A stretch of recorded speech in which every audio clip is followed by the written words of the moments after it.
This conference will now be recorded. Okay, so this evening we're going to start out with Dr. Carlos Huerta, who's actually just flew into Maui. So we haven't gotten together yet, but I know he's on the island. I can feel him here. Okay, but he's going to give us just a short update of the ongoing ASCO conference and what he's learned thus far that's applicable to all of us, and without getting into too much of the heavy details. And probably within a couple of weeks, Herb and Len are going to give us their take on the conference. As I said, it's still ongoing, but there's some stuff popping already, and that we should be aware of and kind of think about. Okay, so I'm going to turn it over to Carlos and let him start before we start getting into the meat of the meeting. Take it away, Carlos.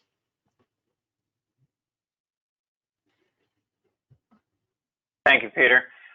Sorry, I don't have a visual, but I got on too late, and looks like all the spots are filled. But I'll stay there, and when it pops up, and it will.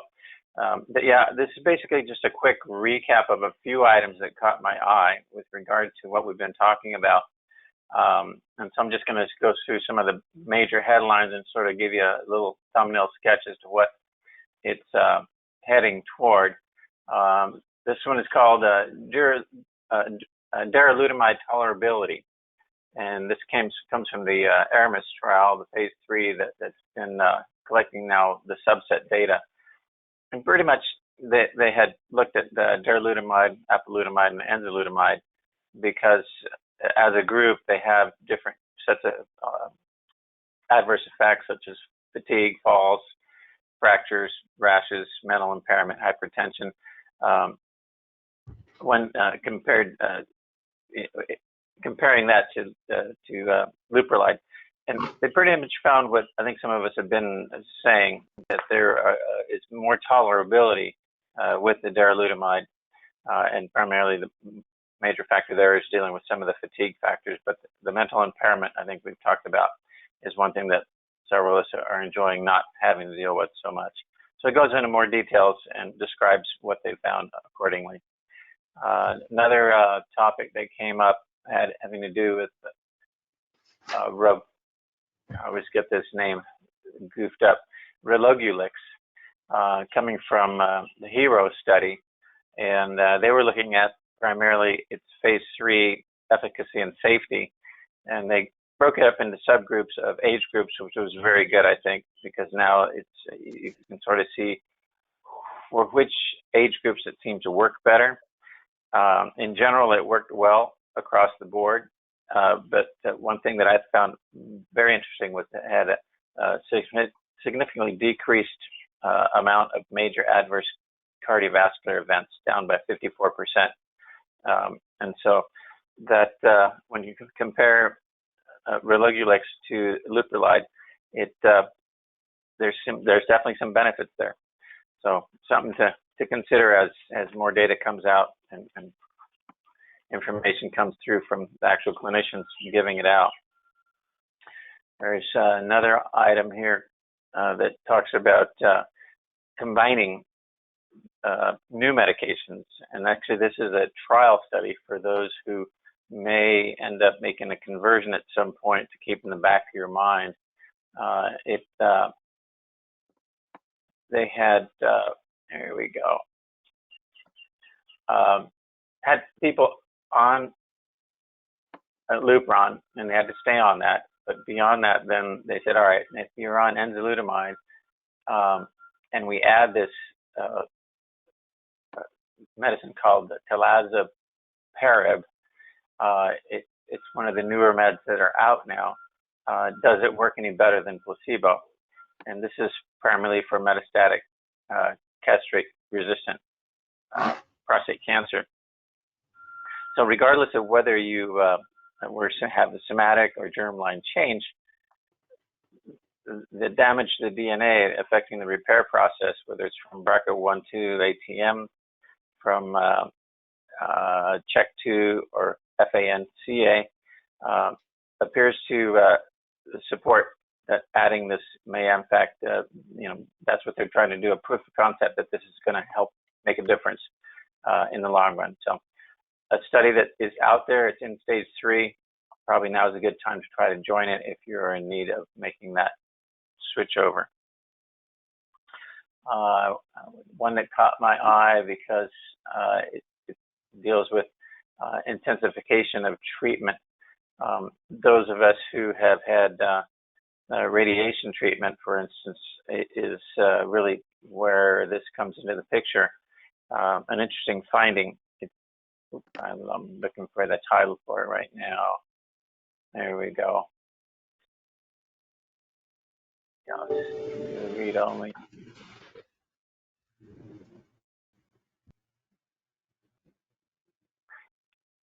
So the title is there a role for systemic therapy intensification with radiotherapy in advanced local prostate cancer? And essentially they comment on several different things, but one of the items that caught my eye was that those people who have had general radiation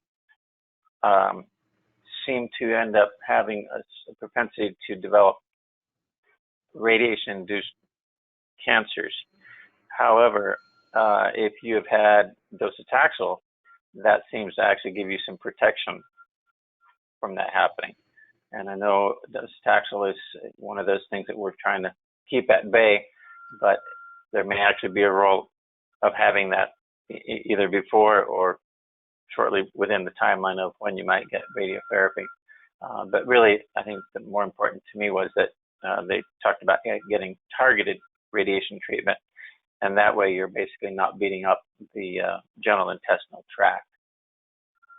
There was one other item that I wanted to just say a couple words about, and this is really a comparison of several people who are on a discussion board, and they talk about real-world treatment patterns among patients diagnosed with metastatic castrate-sensitive prostate cancer in the community settings. And so they basically are getting people's input and saying, hey, what's out there? What are you actually doing? The standard has been 5 years ago was ADT alone. Now we've been adding the different lutamides, and how is that going to impact that? And so that's one that there's a lot of information for it. I don't have any immediate pearls coming from it.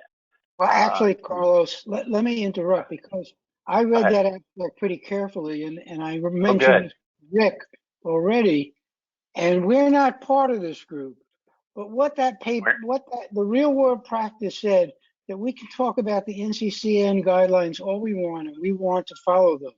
But most people are not being treated to the extent that they should be. That was the conclusion of that paper, and to me, it was a very depressing conclusion. So that was the takeaway message from real world experiences, that we have people who should be getting more and they're not. And this is probably, they don't have any conclusions, but I have a feeling it's negatively affecting their outcome. Very good. Thank you. Appreciate that. So those are my tidbits for you for now. There are more data to be gleaned from these, and then how to apply it to what our needs are, obviously, is the next step. So I believe there will be a session that will just break out and sort of look through these common items that we've been talking about. And it'll be good to hear that point by point. Thank you so much, Carlos. I know we sprang this on you pretty at the last moment, and that was a great job.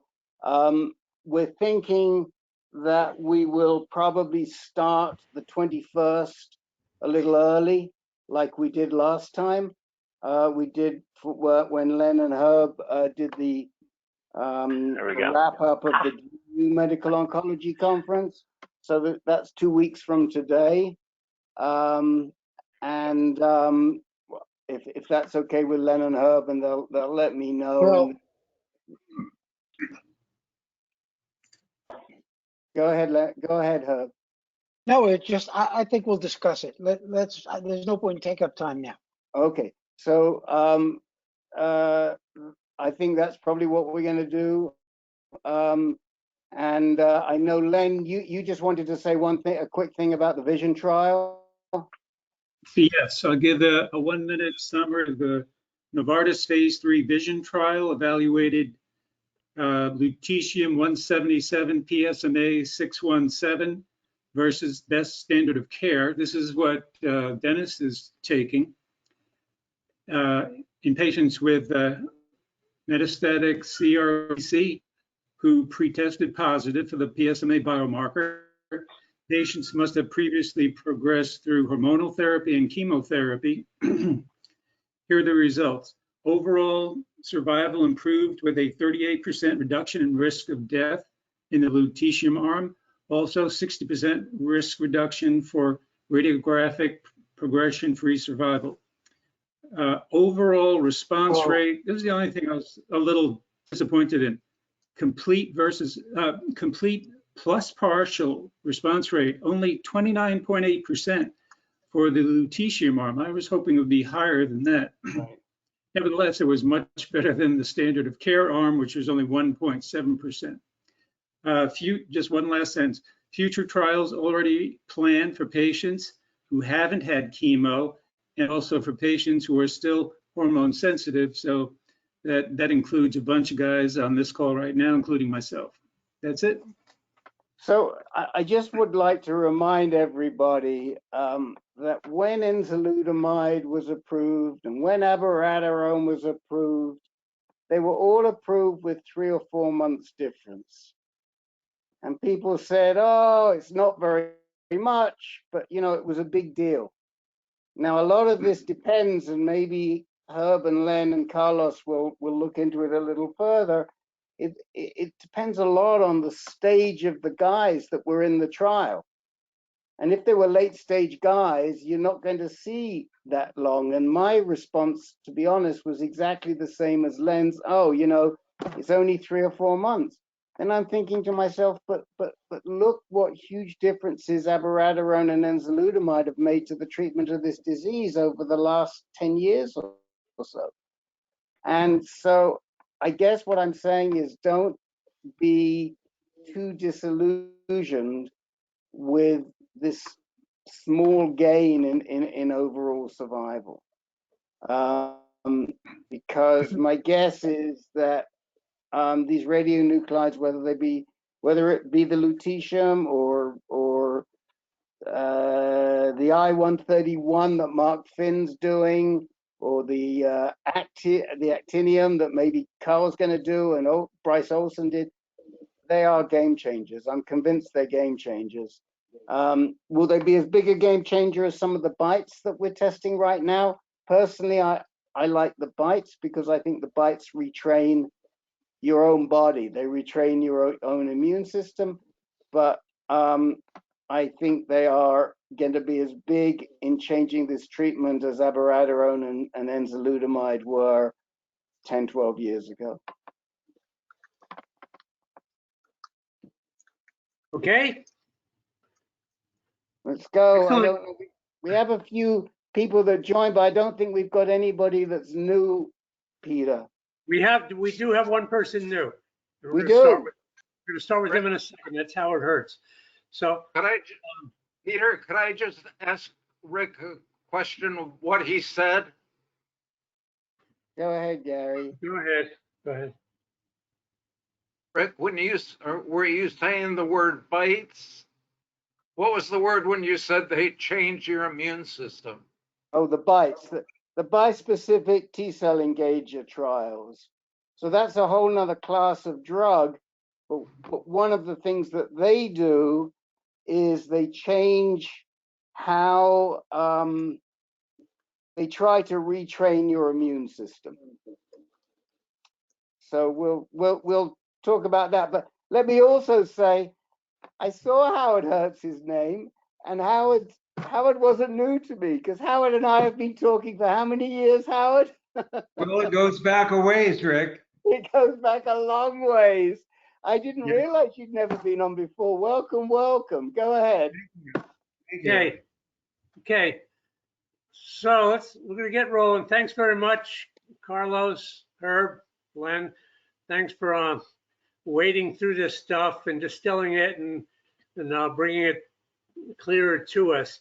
I think it's really important because, you know, a lot of us don't engage in trials per se, but we, as Herb says, many of us don't have access to some of the fancier and current treatments and so forth. And a lot of our doctors don't have experience in quite a bit of this. So I just want to mention just quickly, not for conversation, but I just had a recent experience. On my way back from the mainland, I stopped off in California to have a face-to-face with my oncologist, Dr. Mark Schultz. And I find a face-to-face conversation a lot better than doing this stuff on the phone or on FaceTime or any of these other apps, because you can sit down relaxed and really go back and forth. And one of the things that came out of it was some questions about Orgovix, the lupron alternative, which Carlos mentioned, Relugolix or whatever it's called. And I asked about it, and Dr. Schultz says, well, I have no experience with it. I don't have any patients on it. And I raised my hand and said, how about if I'm the first one for you? And he said, sure, we'll try to get you on it. In the meantime, we'll give you a 1-month lupron, and that'll give us a month to see if we can run this through insurance and get you on it. So all kinds of things come up when you're face to face with your doc and have some understanding of possibilities and stuff, rather than just waiting for the doctor to offer you stuff. So I just mentioned this as part of our be your own advocate philosophy. It behooves us to understand some of this stuff and sit down with your doc and explore the options. So with that, since Rick and Len, you both know Howard. Len, do you want to introduce Howard? Because he wasn't sure if this is the group for him, but you kind of suggested it probably is. And maybe you can introduce Howard and give us an idea where he is, and Howard can update us about his experience. Oh boy. Well, you caught me off guard here. Of course, Howard and I had a long conversation, and he told me his whole history. And I gave him my advice. But being that I have a sieve brain, I don't really recall sufficient detail. So maybe it's best we just let Howard tell his story. Okay, Howard, where do you live? Okay. Yes, I want to just mention, Peter, that I spoke with Schultz the other day, and I had that same experience. It was nothing like seeing him in his office down in Marina Del Rey, talking for 10 or 15 minutes on the phone. But actually, that's part of what I really wanted to throw out to the group was a dilemma that I'm facing between Schultz and his advice and the mighty powers at UCSF. So here's my situation. I'm 14 years out of surgery. I was diagnosed with a Gleason 3+3, T2C. I had the prostatectomy. They actually came back with a pathology report of 3+3. And everything was fine for about 6 years, and then all of a sudden I had a PSA. I went to see Peter Carroll at UCSF, and he ordered a biopsy, he ordered the tissue be brought up and sent to the lab at UCSF, and they came up with 3+4, 5% 4. So I've been watching my PSA all along, and I've had periods where it spiked, and it spiked in 2017. And Carol said, you ought to do this PSMA scan that we have. It's pretty remarkable. So I did it, and it showed uptake in a single lymph node. And I went to see Felix Feng, who became my radiation oncologist at UCSF. And he told me about SBRT. I didn't know anything about SBRT. And he said, you know, I can hit it with SBRT and take it out, or you can do full pelvic radiation. And I chose to do, since there was one lymph node, and he said it was in the category of oligometastatic cancer, I chose to do the SBRT. However, my PSA, which was at the time about 0.35, didn't really change. And so Feng concluded that it was obviously the PSA wasn't coming from that lymph node. But they also found in that PSMA scan, they found uptake in an area around the psoas muscle with no anatomic correlate on the MRI. So Feng said, I can't really do anything about that because there's, you know, nothing to hit with SBRT. So I waited and continued monitoring my PSA, and I had another spike. It went from 3.5 to 0.5, and I had a PSMA PET in 2019. It showed uptake in another lymph node, and it also showed uptake in that same area around the psoas muscle. So I was going to do radiation, lymphatic radiation with Feng, not full pelvic. I didn't really want to involve the bladder or the rectum. And he said he would do lymphatic radiation. But then COVID struck and I never did it. I was in Hawaii for 6 months on the Big Island, not on Maui, holding up during the pandemic. And when I got back in September, I took another PSA test. I did it also when I was in Hawaii, and they were all in the same range of 0.5. Then in December, my PSA all of a sudden jumped up to 0.75, which was like a 60% increase, even though these are relatively low numbers. And at that point, I got a bit freaked out, and Feng ordered another PSMA PET scan. So I've had 3 now, and that PET scan showed no new lymph nodes, but the same lymph node from 2019 that had uptake, and the area around that psoas muscle had increased. And the guy who wrote the report said, I'm very concerned about metastatic disease here. So I decided that I would, you know, consider my options, which were basic radiation and some form of hormonal therapy. Now, I spoke with Schultz. This was back in, I guess, the beginning of March, or whenever I took my previous PSA test. And Schultz said, look, I think you ought to just do the radiation and don't do hormonal therapy. I mean, you have a lot of good data points. Why subject yourself to hormonal therapy? I've been using 1-pill Casodex with many men your age. I'm 78. They've done fairly well on it.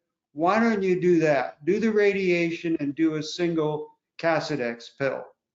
So I sort of thought that's where I was headed. And then, of course, when I spoke to my people at UCSF, including my medical oncologist there, Terry Friedlander, he said, no, we don't do that, not standard of care. I haven't used Casodex for 10 years. You know, that's not the kind of treatment we do. There's no research studies supporting it. And if Schultz had hundreds of people who were on 1 pill of Casodex, he certainly would have published something about it. But Felix Feng said, look, if you want to do that, I'll do the radiation. If you don't want to do hormonal therapy, with my more informed clients, rather patients, you know, I'm willing to bend the curve a bit. So then last week I took another PSA test and it leveled off. It was at 0.9 in March and in May, beginning of May, and beginning of June it was also at 0.9. So it stopped. It did accelerate, at least this last period. So here's my dilemma. My inclination is to follow Schultz's advice, do lymphatic radiation, do a single Casodex, and postpone hormonal therapy to some later time when my situation, you know, becomes more dire and my PSA begins to spike again. But that's what I'm looking for input for, is what do you do when you have Schultz, considered by many men in various groups to be a leading prostate cancer oncologist on the West Coast. And you have, on the other hand, UCSF with a great team of people, but operating with standard of care, working under certain institutional and legal guidelines, who won't even consider a treatment like Schultz is proposing. Very So good. that's my dilemma. Good question. Good question, Howard. Let's throw it open. I'm in a similar situation. I deliberately chose to keep prostate oncology specialist Turner and Schultz as my oncologists, even though I did a lot of my treatment at UCSF, because I wanted some separation and different opinions. It's a very good question. And you're in a good situation. You don't have a runaway freight train going on here. I mean, it's you know, all your PSAs have been below 1. You're certainly getting the right scans and stuff. Anybody else have any thoughts or comments? We can't give medical advice, but you know, I think you're in pretty good shape to make a good decision on your own. Anybody else want to talk to Howard about this? Hi, this is Carlos. Peter, You know, talking about focal treatment, I don't know if UCSF does proton treatment, but that is apparently, my understanding, can be more localized, and cones, just similar to SBRT, but basically they can hit multiple sites at the same time. And it bothers me that you have a soft tissue area that is there and has not disappeared, but your lymph nodes keep collecting enough to show changes over time. It may be that a Cathetex will take care of it, but I don't know if that is an option that you might want to consider. The only person I know that does that is Dr. Rossi there in San Diego, California Protons. And perhaps if your doctors speak to him and see what their thoughts are, that might be a consideration, just so you get an extra piece of input. That's all. Thank you. This is Don Price. Just real quick. Of course, I use Schultz and I was very happy with it, and I'm not the most knowledgeable person, but it seems to me that starting with Cathetex and seeing what happens, you know, for some period of time, and if it doesn't take, I mean, if it takes off, you can always go to hormone therapy, you know, but once you start on hormone therapy, I assume they're going to want to keep it on for some period of time, and it's certainly worse on the body than Cathetex is. So that would be my vote, is to, you know, just start with Cathetex and see what happens.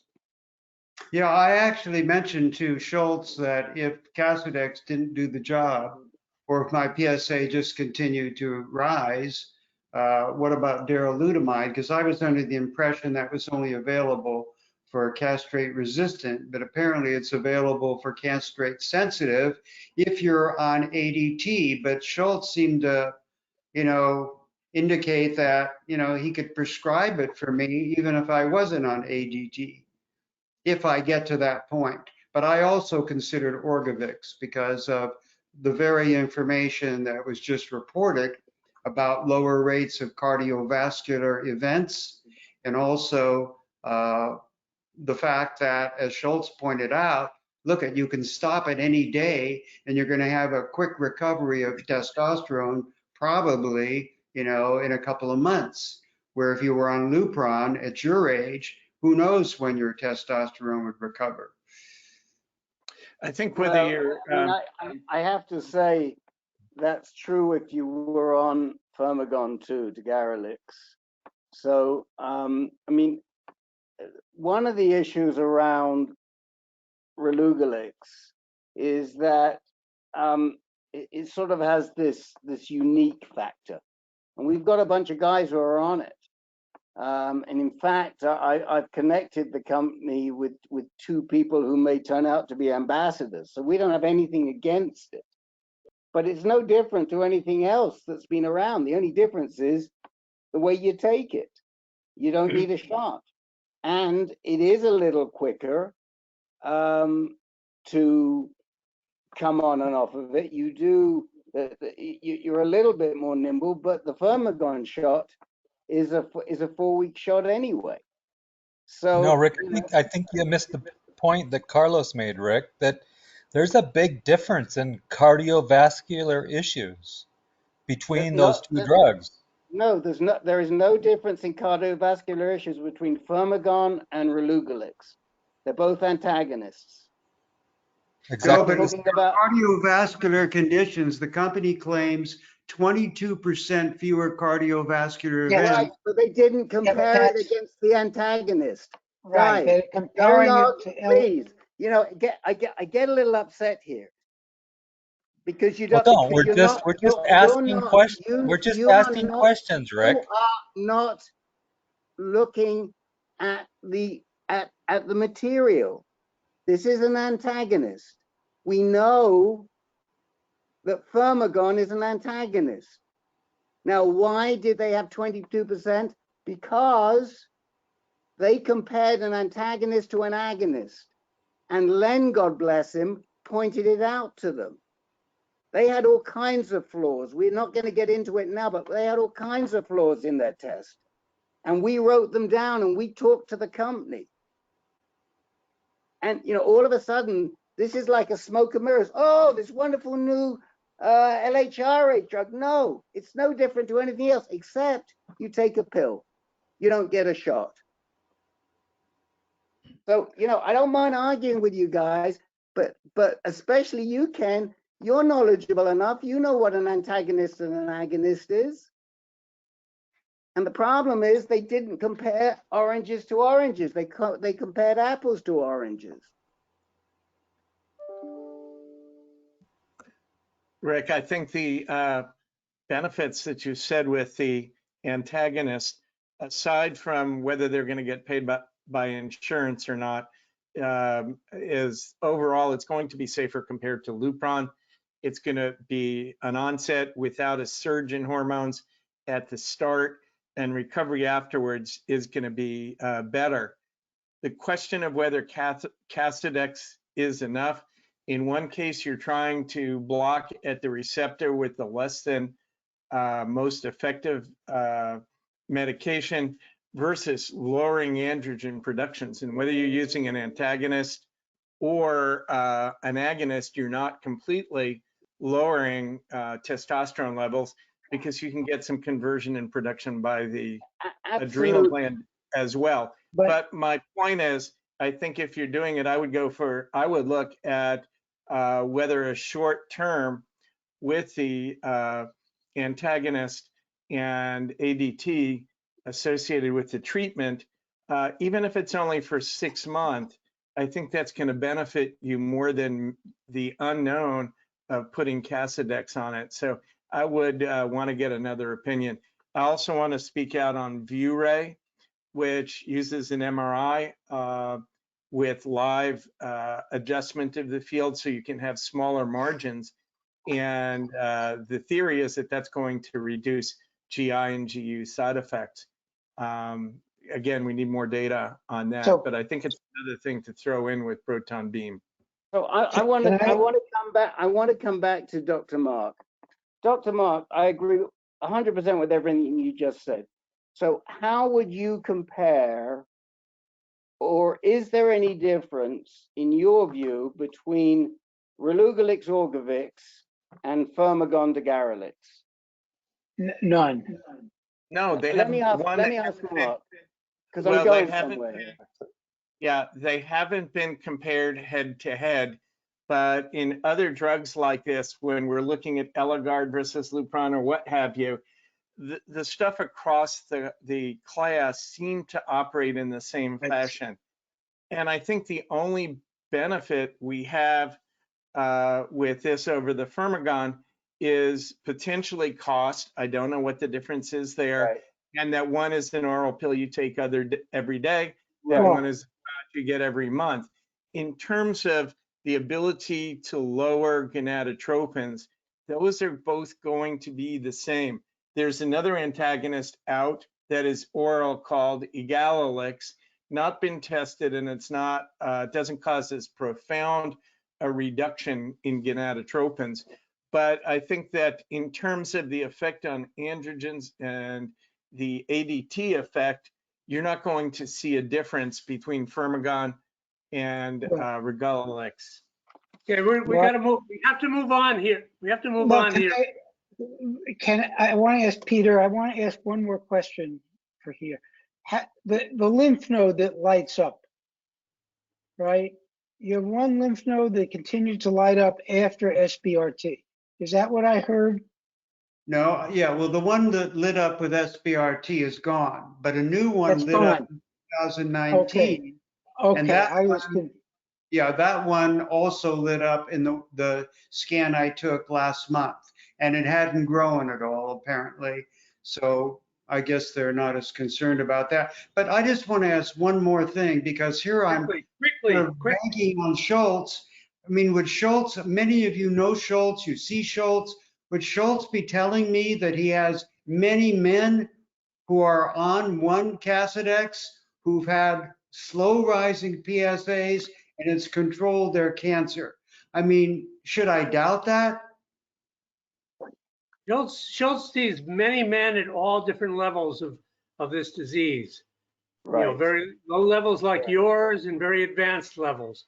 So I don't think I would doubt him. No. I mean, you've got a lot of room. You've got a lot of room to play around. As I said, your disease is not a runaway freight train like some of us. Right. So Peter, let me just comment on that to Howard too. Howard, Peter just made a great point. Schultz sees many people, and he is ready to treat people with drugs that NCCN and regular docs and urologists would not use. He works outside the box. Now that means he could be treating somebody with active surveillance with one pill of Casodex. We don't know if he's doing that or not. We just had a presentation about using 90 days worth of Eligard, apalutamide, as a means of treating active surveillance. We don't know what he's doing. He might be treating many people. What I can tell you is, and this is only from my anecdotal experience, and Len may chime in, because Len and Jake, there aren't that many of you on here that's been doing this as long as I have. I've never seen a single pill of Casodex control advanced disease.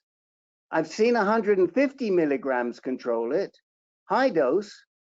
I've never seen a single 50 milligram dose. And in my belief, if you could control this disease with a 50 milligram dose of Casodex, you would have discovered something and you'd be telling the world about it. So if you want my view, I mean, and he's not my doc. He's Peter's doc, he's your doc, he's Tom Price's doc. But I would not trust a doctor who told me that he could control your disease with 50 milligrams of Casodex. Would it appease you? Yeah. Would it suit what you want to do? Yeah. Is it a good option? Only you can decide that, but there's no evidence that it's ever worked. right. And Howard, just a quick point. You're a Gleason 3+4, as far as we know.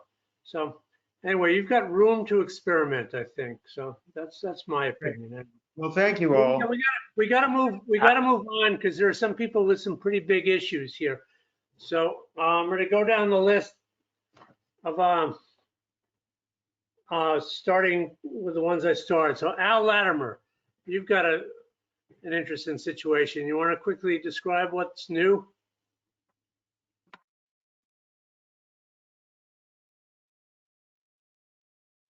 Alfred? I think there you go. Okay, yeah, my mic's on, trying to get my camera on. Okay, webcam reach limit. So I guess I'm not going to come on. I guess my camera's not going to come on. So I guess some of you know I'm one of those runaway freight train people. I've been on ADT for years. I've been through enzalutamide. I was on that for 4 years. I've been on Zytiga for a couple years. I've been on Lynparza, and now I've failed them all. And I went to, so Dr. Schultz is also my primary doctor. And he had recommended Provenge, and I decided I wanted to get another opinion, and I went to MD Anderson. And And I went there and had a whole bunch of tests, and I've had, well, first it started with they insisted I have the PSMA PET, which I did. So then I had so Dr. Scholes was recommending that I do Provenge, and I wasn't terribly happy about doing that. And MD Anderson, hold off, let me do all these, we want to do a whole bunch of more tests first. So I did that, and then last week I had or the week before last, I had a follow-up with Dr. Scholes on the phone, and he said, I've got something new for you. UCLA is starting to use the lutetium PSMA for compassionate use, and I think you might be a good candidate for it. Are you interested? So I said, well, sure. So he said, well, I'll contact UCLA and one of their doctors will call me. So I kind of put that aside because I figured, well, I'll get a call in a week or two or something like that. An hour later, Dr. Calais from UCLA called me and started asking me questions. And I have signed up now for this lutetium 617 on compassionate use. It's been approved by Novartis, and I'm hoping to get this going.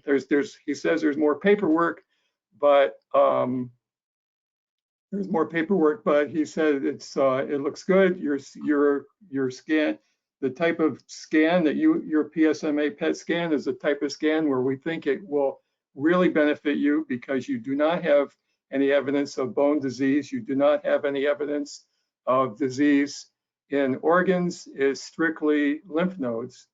And we think you're a great candidate for this. So that's where I am with this. And then I had an appointment with Dr. Logothetis at MD Anderson, and he still hadn't given me his plan for what I wanted to do. He wanted me to come there and talk to his clinical trial people. And then I told him about this opportunity at UCLA, and he tells me, well, go for it. That's better than anything I can offer you right now. So that's where I am. I'm waiting for this to be approved. And if, assuming it all goes well, sometime in the next few weeks, I'll be going out to UCLA to start the lutetium PSMA 617. And that's the story in a short form. Any comments, questions from anybody?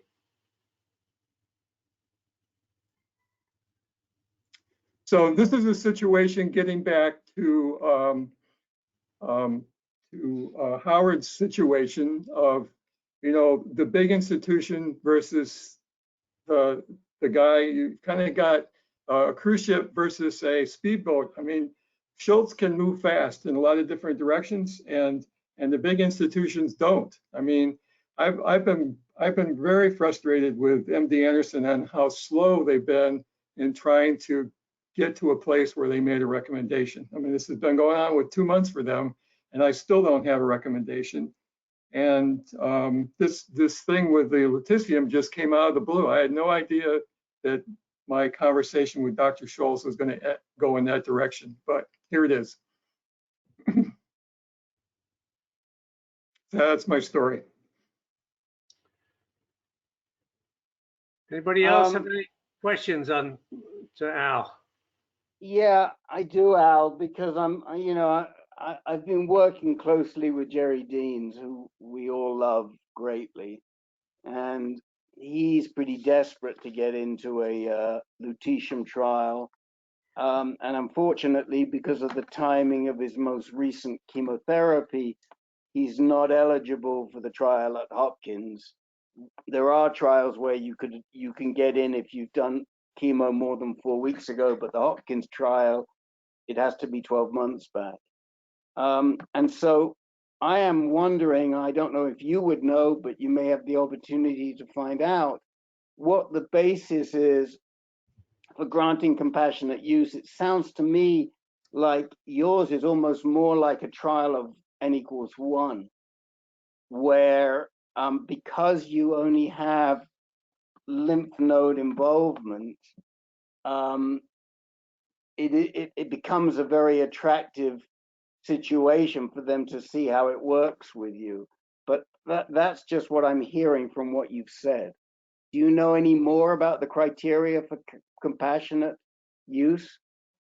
I don't actually know what the criterion was he was looking for, other than he spent probably an hour with me asking questions, and he also pulled out the films for my PSA PET, and he went through it with us in some detail, which was great because I didn't get much of an explanation from Dr. Scholes or MD Anderson.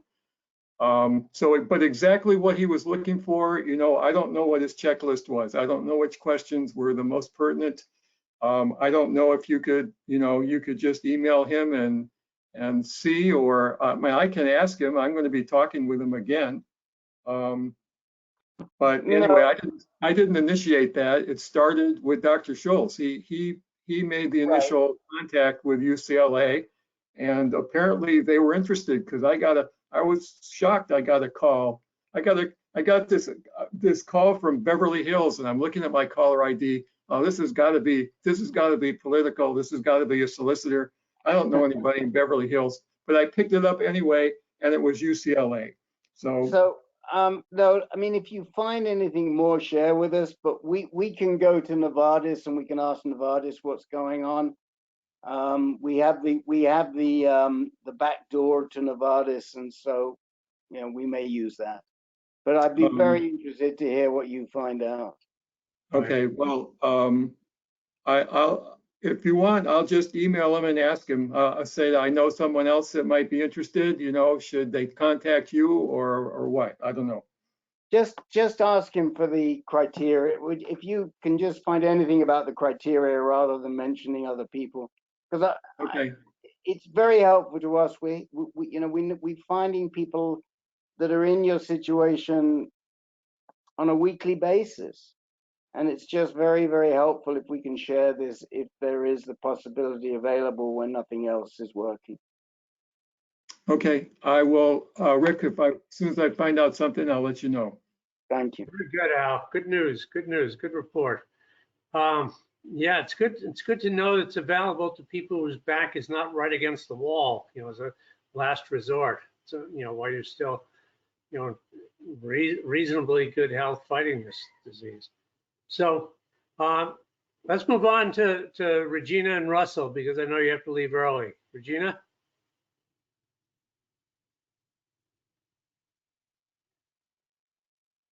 Regina Hoover? Can you hear me now? Now we can, yes. Excellent. I had to turn everything back on again while I was listening earlier. I just have a general question to the entire group of men. And if any of you can help me out with this, I would appreciate it. What do you do to deal with the constant exhaustion, tiredness, and weakness that you're feeling from day to day? What do you do to improve it? Do you exercise? Do you eat something special? Don't all speak at once. Everybody's got their own remedy. I got a Peloton, and that was fantastic. I really had been doing some weight stuff prior, but with COVID, I was out of going to the gym and not feeling comfortable. So I got resistant band, and Fred Hutchinson Cancer Center has a whole setup of exercises that one can do with resistance bands if you have prostate cancer, and that's on YouTube. So prostate cancer exercise on YouTube's Fred Hutchinson Cancer Center is great. And I think exercising in the morning tends to be better than exercising later in the day and evening. It just gives you a boost. So I would second what Mark says in terms of exercise. I think it's incredibly important in terms of keeping us in better shape. May I add that resistance training is vital. You can do all of the walking and running, and the bike is good for your legs. But particularly if you're on ADT drugs, It wastes your muscles, and the wasting of the muscles is what causes a lot of this fatigue. And resistance training with weights, bands is okay, weights are the best. It really is important. It's every bit as important as anything. And this is Don Price. I would agree with all that. I kept running. I had been running. I got a trainer, joined a gym, got a trainer, and I tell you, I was stronger after using that trainer while on ADT than I'd ever been before. And I did not notice a loss of energy. I did notice that my running was slower than it had been before, but I stayed pretty energetic for the 18 months I was on Firmagon.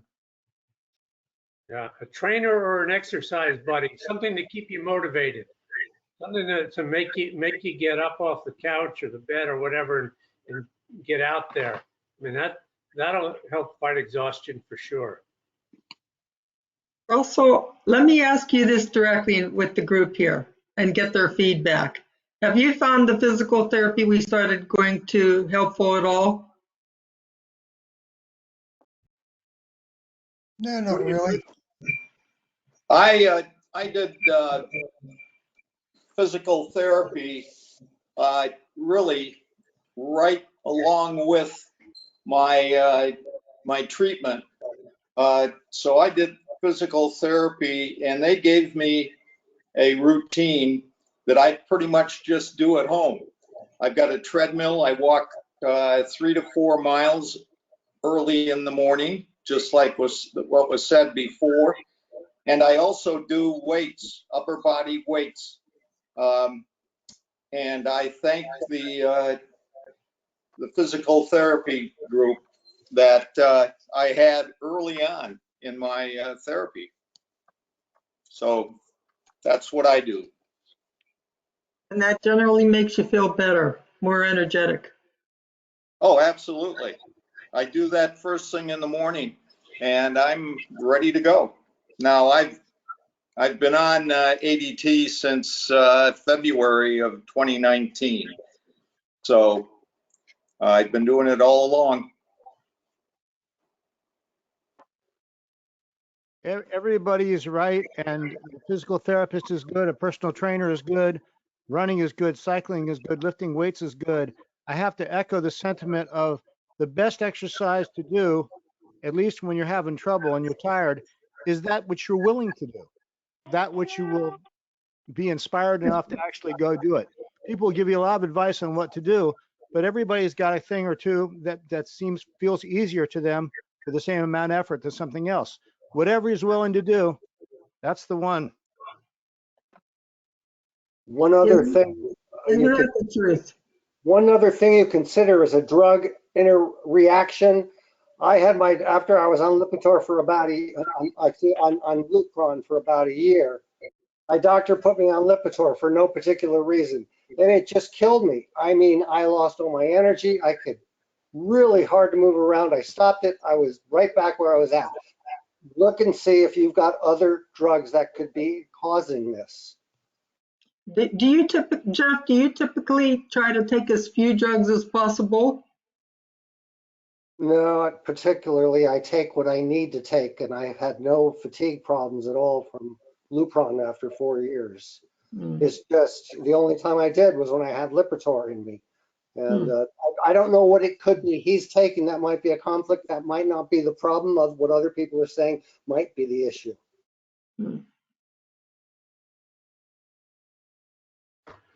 There's never an easy answer. You know, I don't think there's an easy answer, Regina, but I think that there's a consensus. It's not just a consensus in this group. I mean, we, as you know, we went out with that survey. And one of the things that we learned was that 60% of men who attend our groups have changed their exercise habits, either changed their exercise routine or increased the amount of exercise. And there's a reason for it. And we know, we accept that it's so hard to exercise when you feel fatigue. We've all been there. Almost every person in this group has been there. And then they've gone out, they've done a little bit of exercise, and they can't believe how much better they feel. I mean, we had a woman in our blood cancer group. She's with multiple myeloma. She's overweight. She doesn't exercise. She went to visit her brother, and she had to go climb steps in his house. And she thought, you know what? This is making me feel better. She came home. She went out. She walked down to the mailbox and back. She said, this is making me feel better. Now she's walking 15 minutes a day. And she was complaining about fatigue. It's not just prostate cancer. I can't explain it. We've got 4 or 5 medical doctors on this call right now. Maybe they can, but we know that when you exercise, you feel better. Yeah, it's just that initial inertia. You gotta get up and get at it, and find something to motivate you to do it. Okay, we're gonna move on a little bit now. David Muslin, you're up next. You've got something. Thank you, Peter. Very simply, I've noticed every time I get a lupron injection, a 3-month lupron injection, that I break out and my skin itches and I itch all over.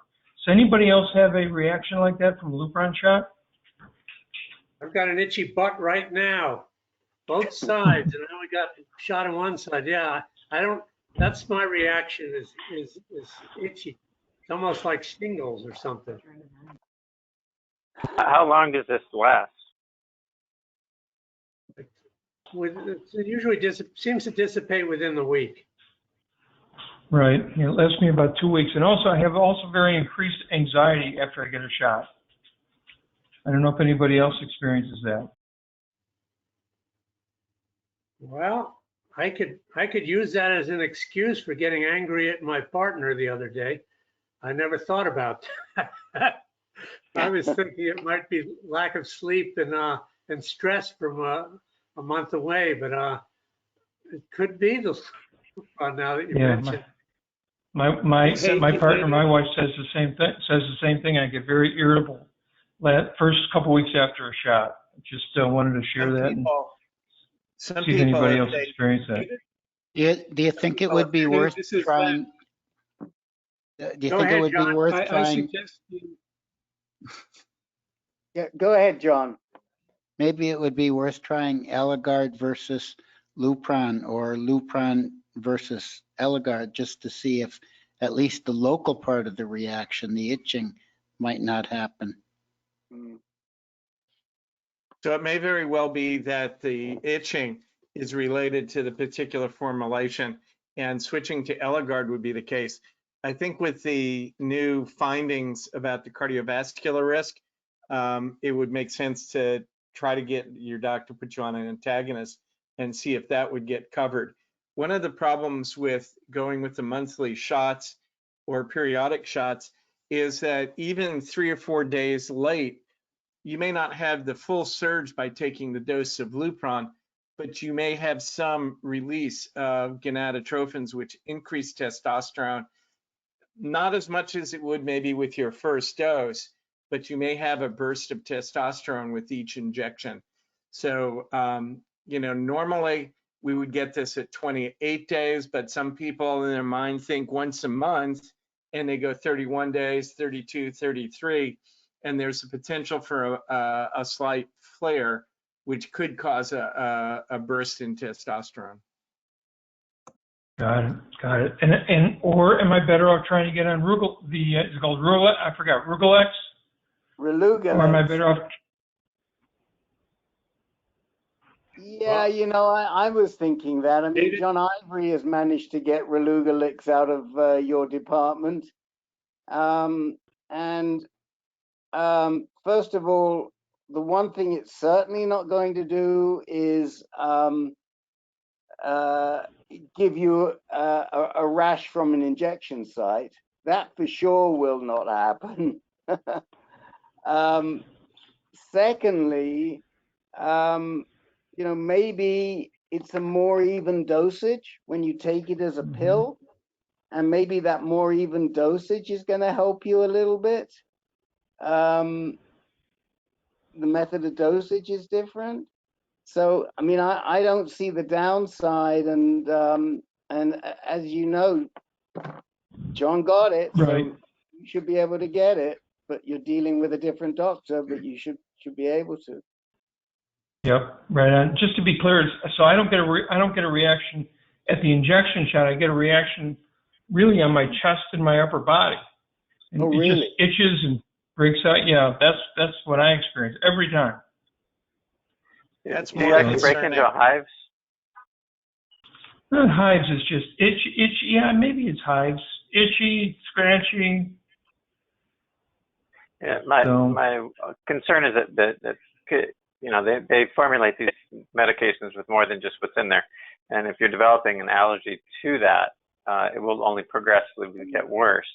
So it may be that you would just go to your doctor, say, you know, I'm getting an allergic rash, and every time I've got itches and I'm starting to break into some hives. It's not just the site; it's a big areas like my trunk, and it'd be hard to argue that you shouldn't be switched. Yeah. Okay. Has anybody let's looked compare notes, Dave. has anybody checked the package insert? Is this hives or rash? Is that listed on the package insert? I don't know. Well, David, let's stay in touch and compare notes, because to say I just got a 1 month shot because I'm going to switch over, hopefully switch over to Orgovix, and I'll see if I do any better with that. Thank you, Peter. I'll keep everybody advised.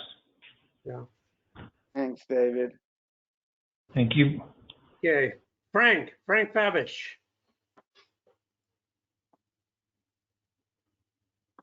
Yes, the discussion on Orgovix or Relugolix, I'll just throw my 2 cents in. I've been on it now for 2 months. I had Firmagon injections for 4 months. Results on Firmagon were excellent on getting my testosterone down and my PSA. Since I've been on Relugolix, my results have continued to go down. I'll get another blood draw and test the end of this month on the 29th, and I'll see again another update on the numbers. But the biggest thing to me on switching to the pill each day was the pain of the injection site, the swelling, the itching, and even though it was only for a week to 8 days, it still was painful. And mentally, when you're getting ready for that shot, regardless of the good results, is you have a reaction to it. And if Relugolix does nothing else, it's giving me the same results without those injections and the pain in the site. So that's my 2 cents on using it. And right now I'll continue. And my doc was the same thing. He hadn't used Relugolix. I brought him the information. He looked at it and he said, "How would you like to be the first one here at the James Cancer Hospital?" And I said, "Absolutely." So it's giving them some history in addition to the benefit to me. Second item that has come up with the positive results from my chemo with my doc and going back to him, he's going to keep me, of course, on the Relugolix, but he wanted to add apalutamide, but the VA wouldn't approve apalutamide. He went back to them a second time. They still wouldn't approve it, but they would approve enzalutamide.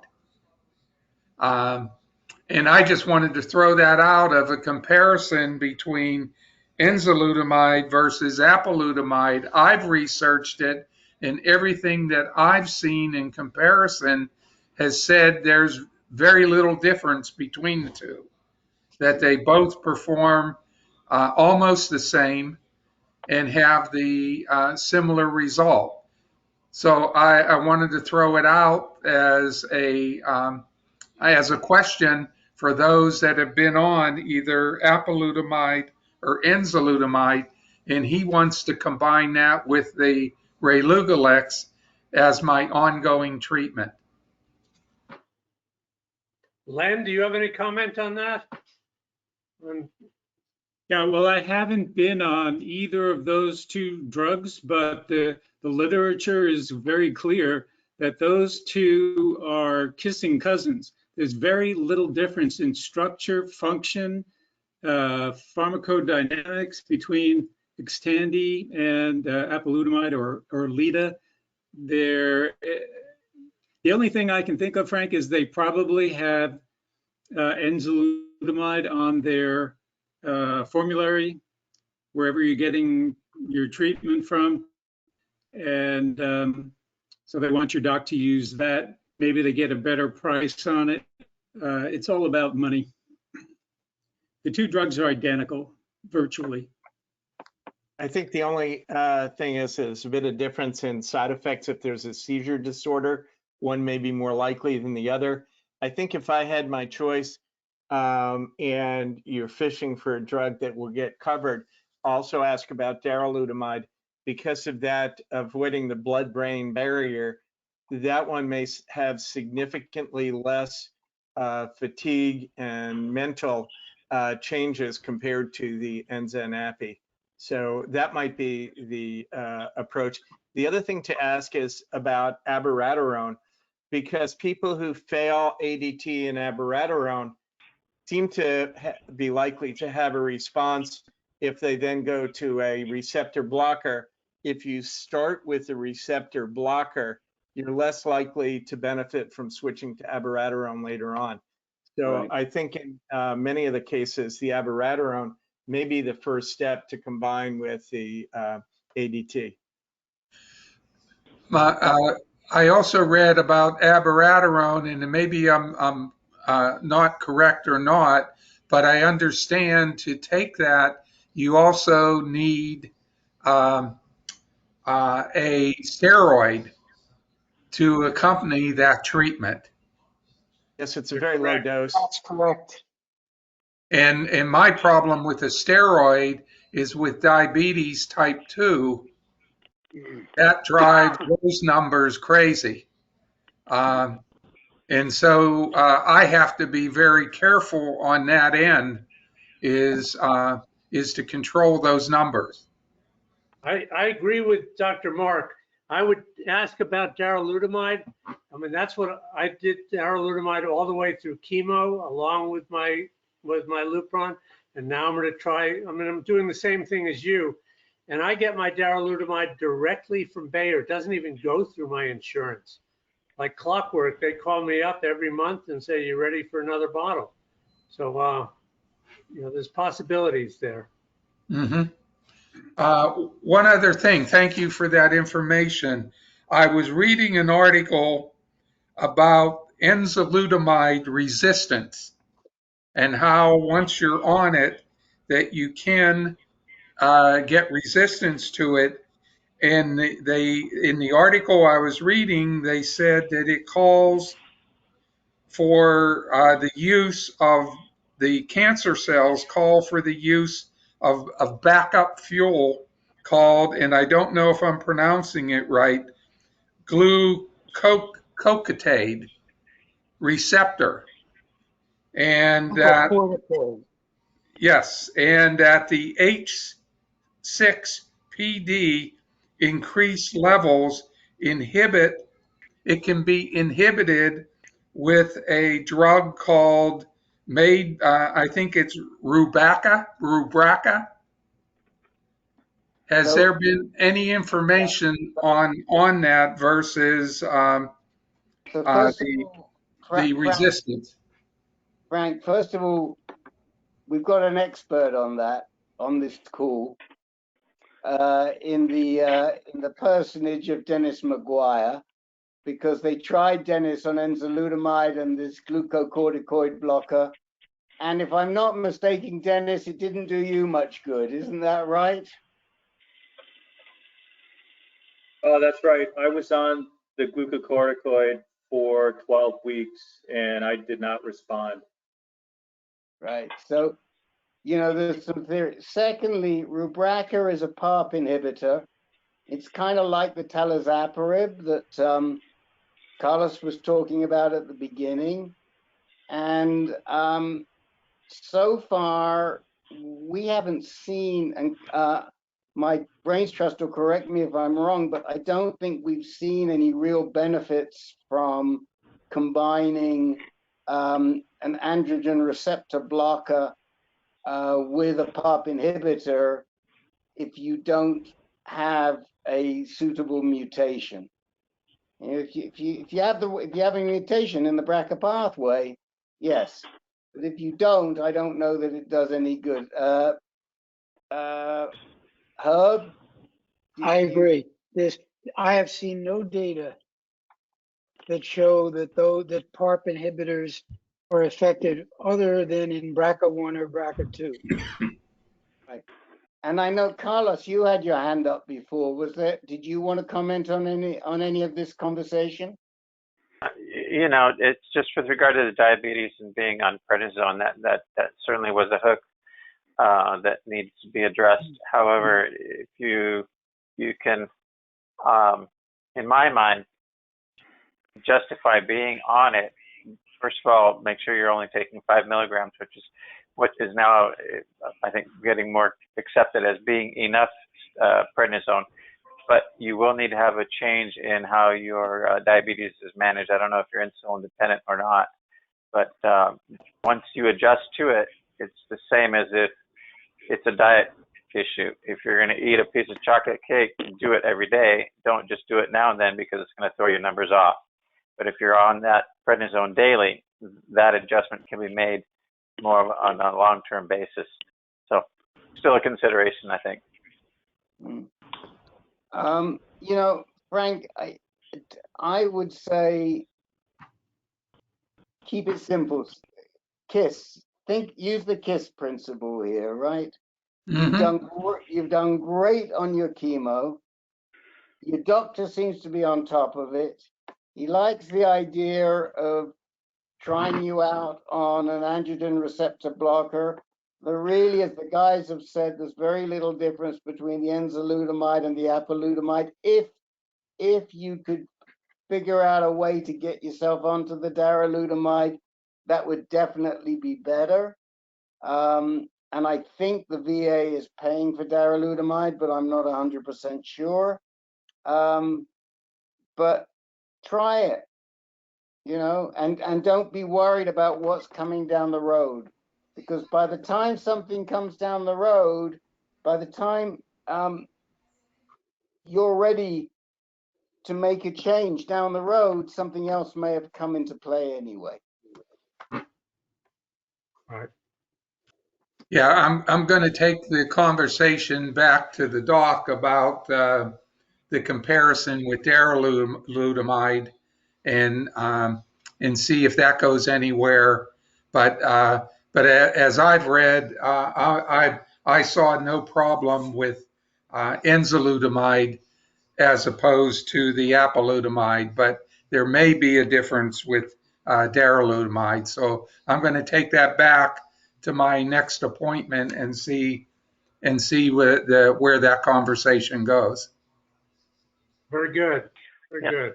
Thank you all. Just one quick point. I would say that it's fair. Go ahead and start it. But if you notice that it's causing you issues with your ability to function, your memory, because memory impairment, I think, is the term that they like to use, then that's one reason to get back off of it.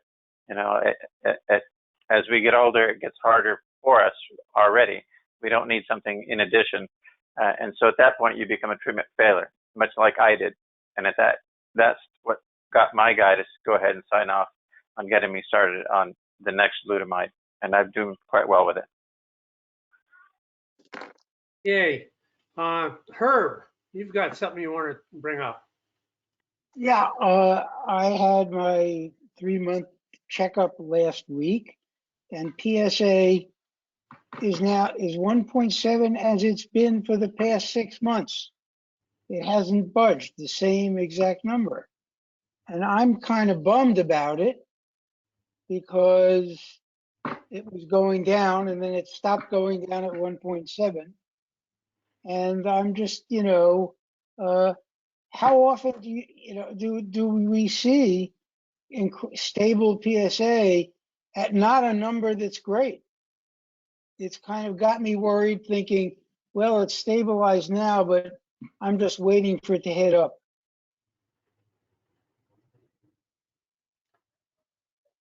So, Herb, this is Al. I mean, I've been through that several times. When I was on enzalutamide, my PSA was like 1 or 2, and it stayed that way, bounced around a little bit for several years, and then it started going up. I put on something else. My PSA stayed stable at 4 or 5 for a few years. So I don't know. well, no, if I thought it would be a few years, Al, I think I'd be relieved. Well, you never know, do you? I had no idea Right, how long that's the problem. it was going to last, but it worked out. It worked for 4 years, or give or take. So I mean, I'm on abiraterone. I don't have an answer. I just feel it. I mean, I'm on Abby, and Abby has sort of a median efficacy time of about 1.5 years, and I'm just hitting that. So that's where I am. I don't know what there's an answer other than to cure my anxiety, but at least it's not going up. So that's about it. Thanks, Peter. Any other comments are welcome. Yeah, I'm curious who else. I mean, we've heard from Al, Peter. I mean, who else has sort of stabilized at a relatively low level and just held there for a while? I mean, Jake, how long were you? You were at your low level for a real long time, weren't you? Yes, that's true. When I was on enzalutamide, that lasted for about 30 months. But the other ones, no, I've never been down. I've never been low. My PSA has always fluctuated up and down. But I mean, when you were on that enzalutamide, you did hang in there at the nadir for a good period of time. Yes, definitely. Right. And I'm just want to know who I'm trying to give Dr. Geller here some reassurance that you can hang out at that low level for quite a long. Anyone else hung out at their nadir for a good period of time? Hey, how about Jerry Pelfrey? Bloody hell! How long have you been? Where are you? From 3,000 to less than 0.1, Mr. Pelfrey? Less than 0.1 for how long?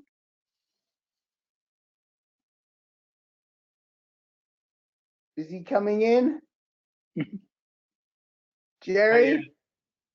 He's still muted. You're muted, Jerry. What? I said, how you went, now you got lower, obviously, but you got down to 0.1, and you've been at that low level for how long?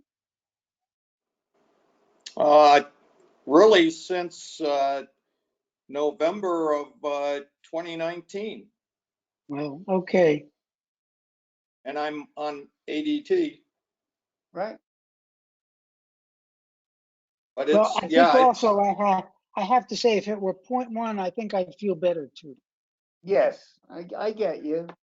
Anyone else? Anyone else been hanging out at a low level for a long period of time?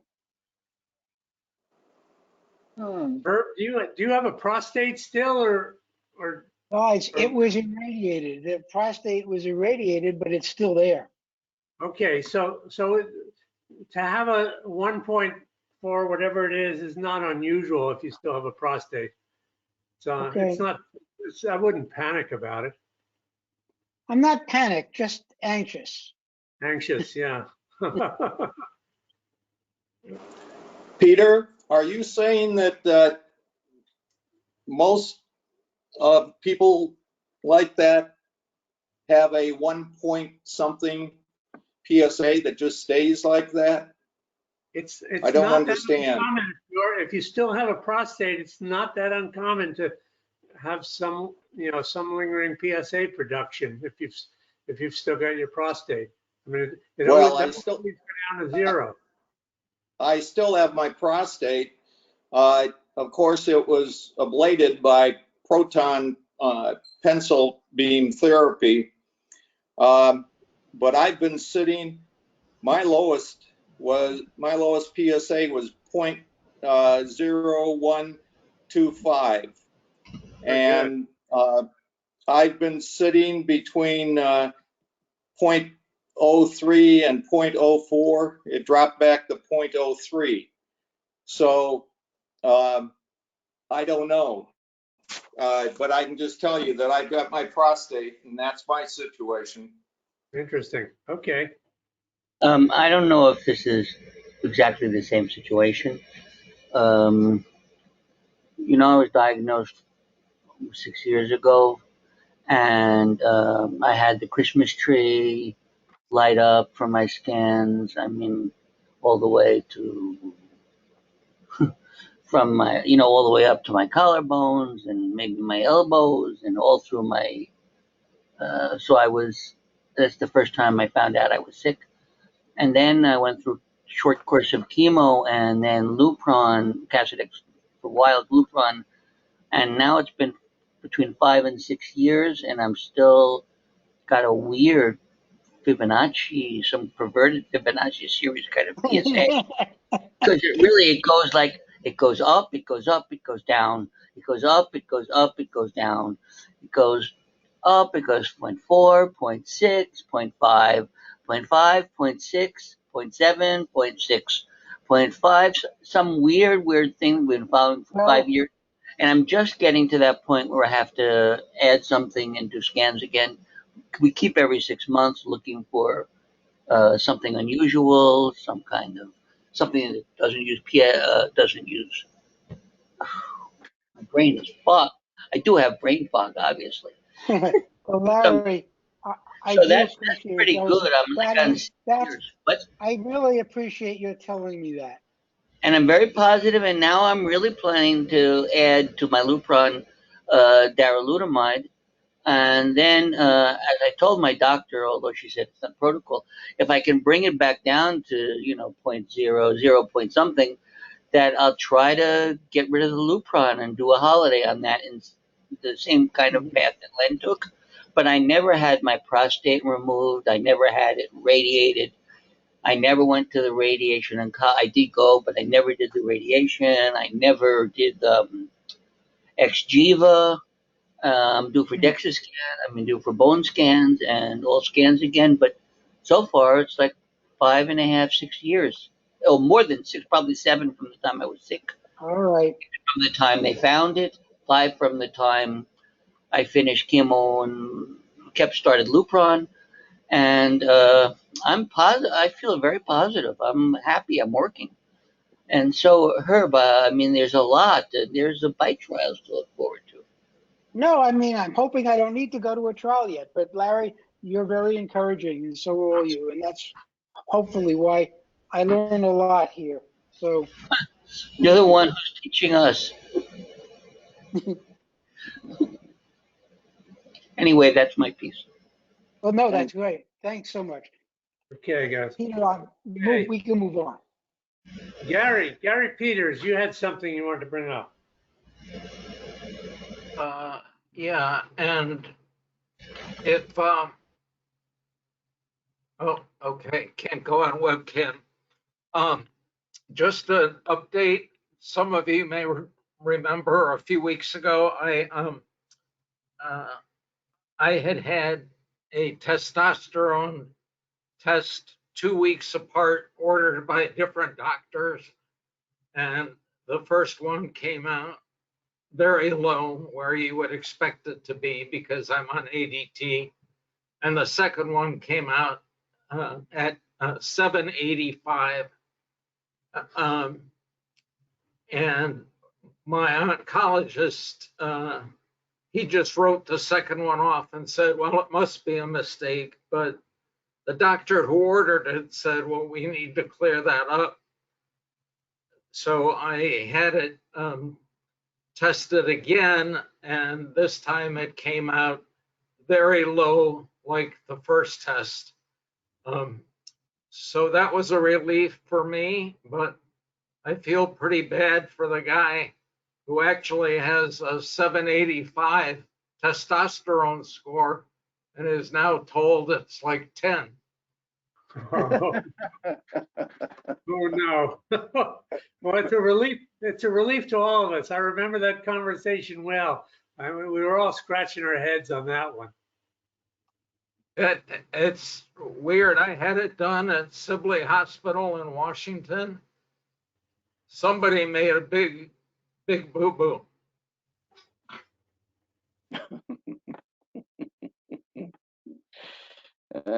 Yay.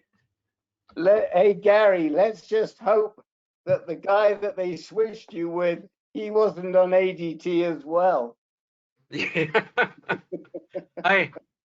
I sure hope he gets another test as well. Okay. That's a pretty impressive score to be walking around with. His real score. That's right. That's right. You know, we could get into a business here. We could pay off the hospitals to switch around the T-scores to make people feel better. What do you think? Well, I was thinking of saving that one test result just to say, well, before the cancer, this was my testosterone. I see. Okay. We love it. Well, good lesson, and not not in following up and not just taking your test results as the word of God, but question them. Very good. Jim Jeffries. Peter, I think most of my issues have been answered through the discussion tonight, so I'll pass. Thank you. Okay, Jimmy Greenfield.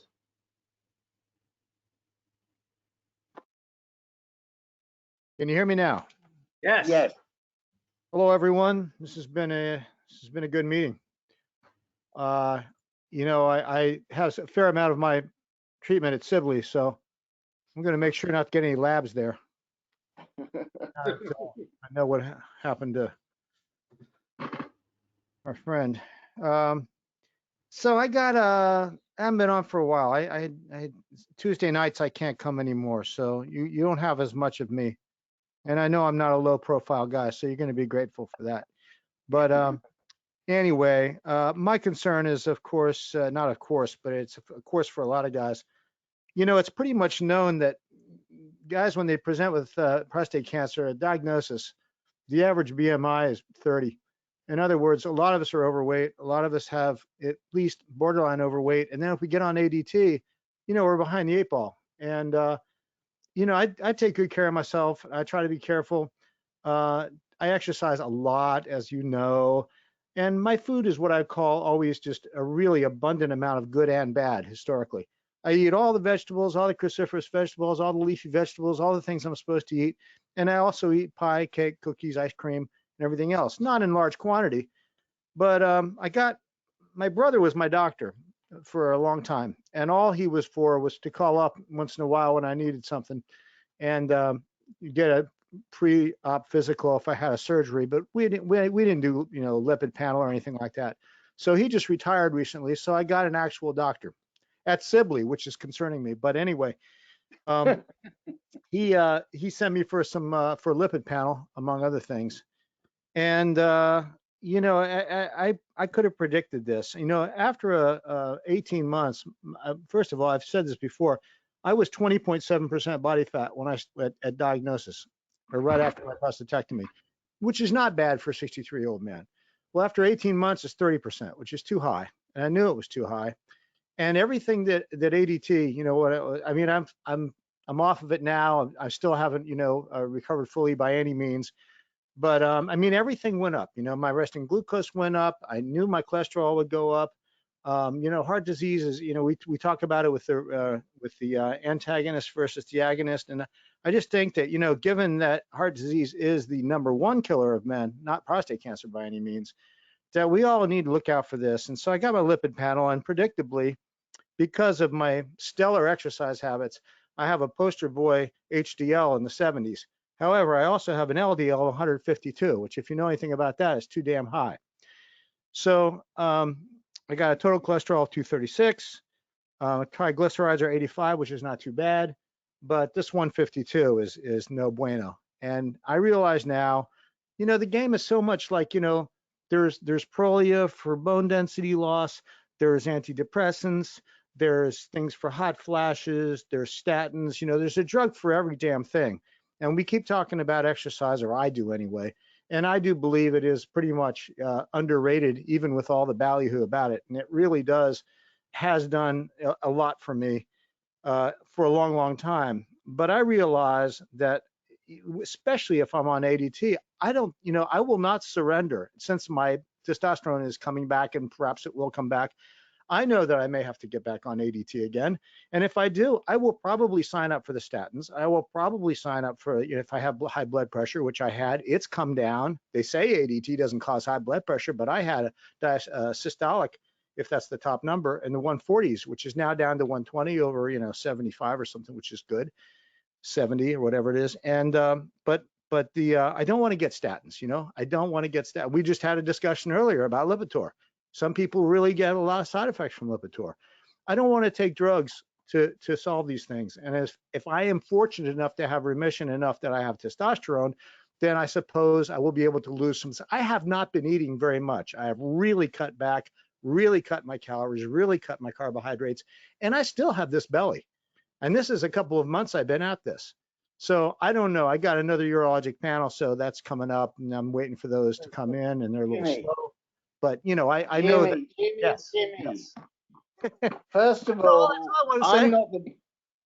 I'm not the doc here, and I'll let the docs all. There's a few of them, so they can all chime in afterwards. But with testosterone, with lipid panels, you got to look at the ratio, okay? Which means the total divided by the HDL. And it sounds to me like you're under 3. And that's pretty good. Okay? Yes, 150 could be a little bit better, but you've got enough high cholesterol in there that you're doing great. And you're going to make yourself so anxious that you're going to finish up not taking the statin, but you're going to have to take the blood pressure pill again. No. Listen, Rick, I'm glad you said something, Rick, because you love me too much to tell the truth. You give me full of all this good, happy talk. But Dr. Mark put in the chat, what is your question? Which I love, because I didn't ask a question through all that stuff. And now you've given me a question to ask. Okay. Should I be heartened by the fact that I have such a high HDL despite my 152 LDL? That's my question, doctor. Okay, I'll turn it over to one of the docs. Well, I'm not a lipid expert, but I was remarkably pleased with Crestor, and it turns out I normalized my triglycerides and LDL cholesterol, taking it 2 or 3 days a week. I had gone through a list of statins that cause muscle pains and aches. Luckily, that was before the ADT, but CoQ10 can help prevent some of that. So anybody on a statin ought to be on CoQ10 as well. But, you need LDL, bad cholesterol, to make hormones. You have no steroid hormones if you have no LDL, and you die. So LDL is not totally our enemy, and it depends what happens to the LDL cholesterol. If it's oxidized, the body can't use it, and it gets picked up by macrophages and deposited in blood vessel walls. It's a bit simplified, but when that plaque or LDL bad cholesterol is deposited in blood vessel walls, you get inflammation, and a protein marker called C-reactive protein is elevated. So oftentimes the docs or internists will check on C-reactive protein. And if the C-reactive protein is in the normal range, it's probably not as big a deal where your cholesterol is.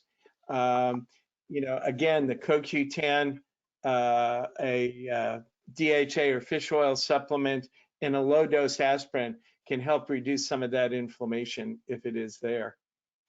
That's good to know. I'm resisting taking any kind of statin, but Crestor, I will keep in mind. And like I say, if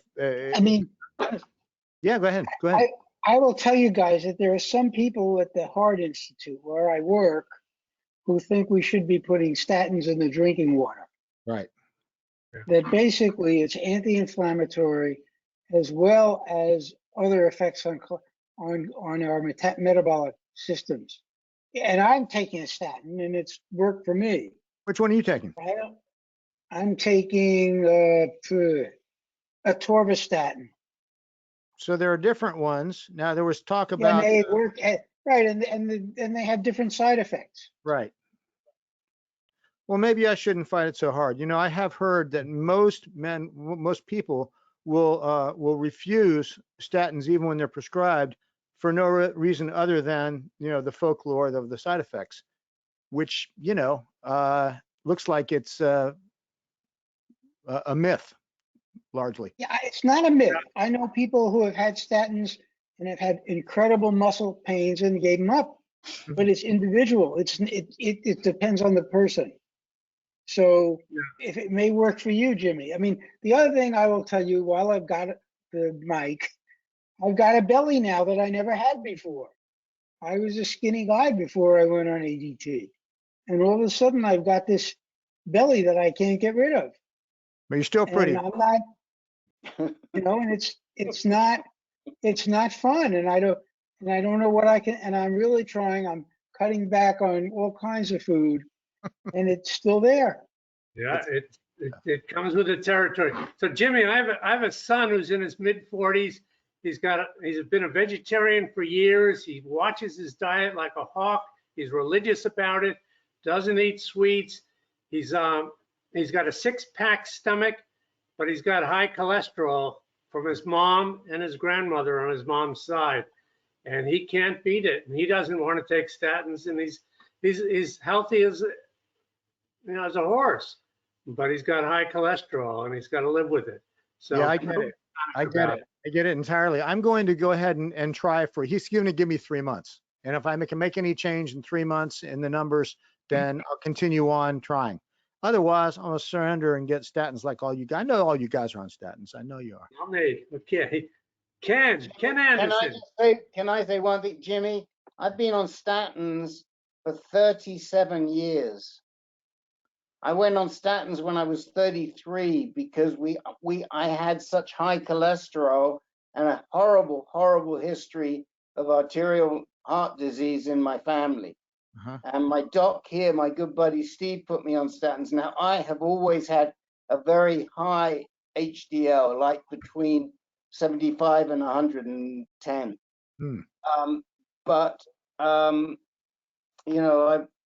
I think it's fine. And I would put a plug in for the Crestor, the simvastatin, only because I like grapefruits. Okay. Okay. Well, if I can be more like you, then I'll take it. No, there's a few people here on this call who wouldn't agree. Thank you, Peter. Ken Anderson. Ken.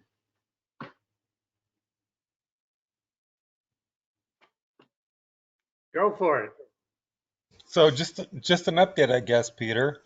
I finished the 18th round of chemo. My PSA went up like 0.75 in 30 days. So right now it's at like 23 point something.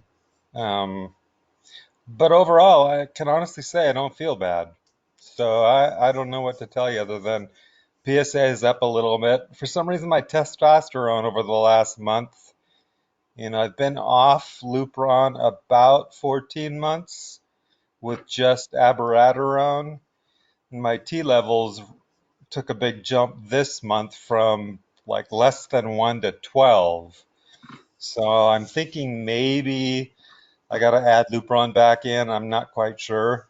Yeah, but overall, I signed up for 3 more rounds of docetaxel, so that'll take me 19, 20, and 21. You're amazing. Well, that's my update. God bless you.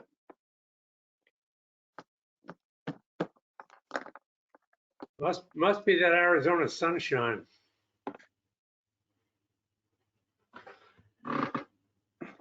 Ken, I wouldn't worry about your T level going from 1 to 12. That's clinically insignificant. Why add lupron in? Wait for it to get I above. won't. No, I honestly, Len, I won't until Paul says something. I sent him the information. He didn't comment, so I'm sure it's insignificant. I agree. But on the graft, it looks pretty much like when I went on Abby. When I went on Abby 14 months ago, my T levels were running around 19. As soon as I went on Abby, it went below 1. So within 30 days.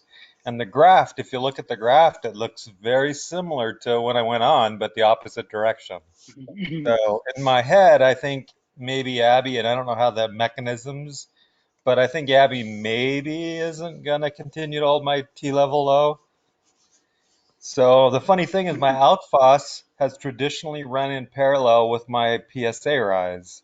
This particular month, my T level went up 12 points, my alk phos went down, and my PSA went up. So in my head, I'm thinking it's driven by testosterone, even though it's a very insignificant amount. It's, but I don't know. Paul has more information than I do for sure. I wanted to comment to David Muslin before that if he's getting or thinks he's getting reactions from the lupron shot, I know he's taking abiraterone. Maybe you should try abiraterone monotherapy, David, and see what happens. You can always go back on the lupron. I mean, it worked for me for 14 months.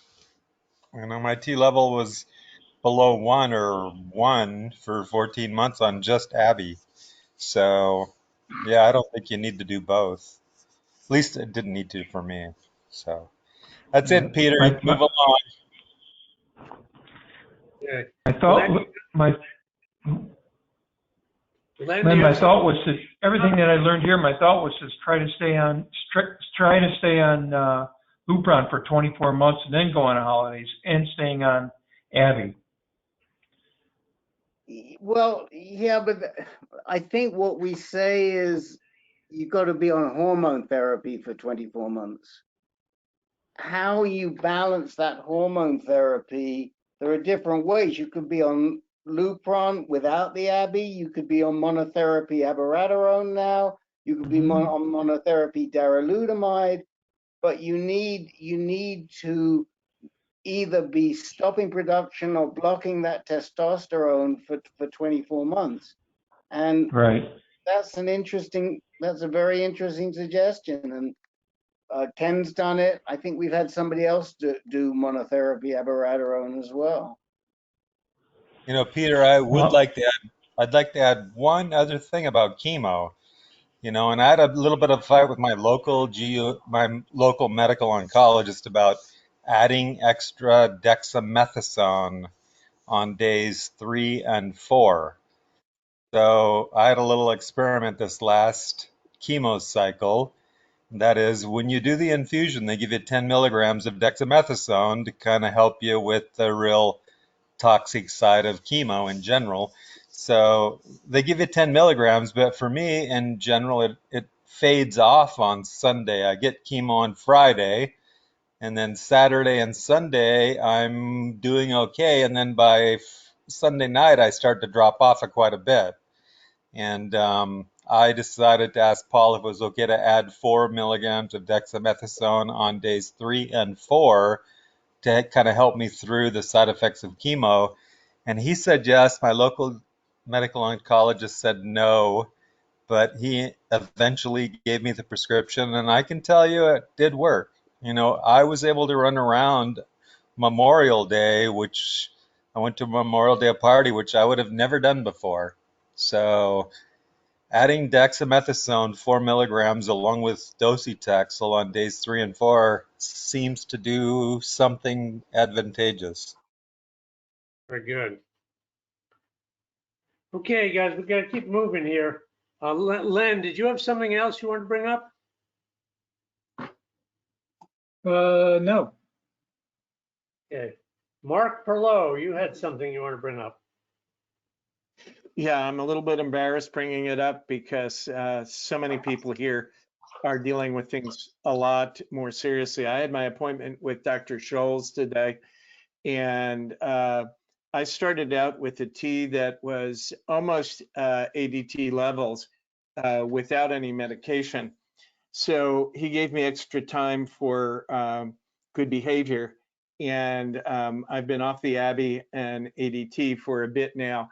And he says I can start working on the testosterone to bring that back to a normal range and see where we go. PSA is less than 0.1. LabCorp screwed it up and did not do the ultra sensitive last week, and that's pending now. But the and the testosterone was 65, about 4 or 5 months off everything, and close to a year since my last Eligard injection.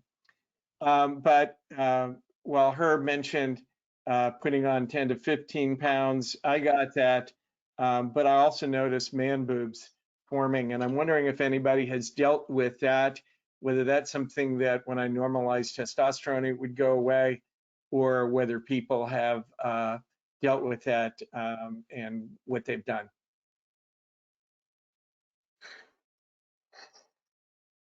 Hey, Mark, Carlos. Yeah, I actually did have that same thing happen to me when I went off, and it took about 8 months for my testosterone to return to normal. When it was reaching the 300 and 400 level, I noticed that I was having tenderness and my, developing breast buds, and it just took me back to when I was a teenager. And going through puberty, I had a similar problem. Went to see a doctor about it, and the doctor said, "Yeah, it'll go away on its own." But it was, I think, the surge and that process then should curb itself. Now, as we age, we're going to have some gynecomastia regardless, and that's just the extra collection of fatty tissue around the just wall. But if you're actually having swelling under the nipple and a breast bud, you'll notice that because that's tender. That's all. No, this would be what's called pseudogynecomastia with excess fat due to change in the estrogen testosterone ratio. So yeah, I've seen things like particularly for ADT and with cancer treatment, people all over Atlanta are advertising either freeze your breasts or liposuction or what have you. And I'm hoping that when I normalize testosterone, that will just be a thing of the past. So let's go to Richard Wassersug. We've got the oracle on the call today. Yeah, Richard, I'm not an oracle, but I quick. Dr. Perloe, you're mostly concerned about the gynecomastia proper and not mastalgia. It's not the sensitivity or anything like that that's bothering you? Absolutely, and one side is bigger than the other, and it makes T-shirts a bit uncomfortable. All right. So of course, if it's a conspicuous self-image issue that's keeping you from exercise, then it's a real problem.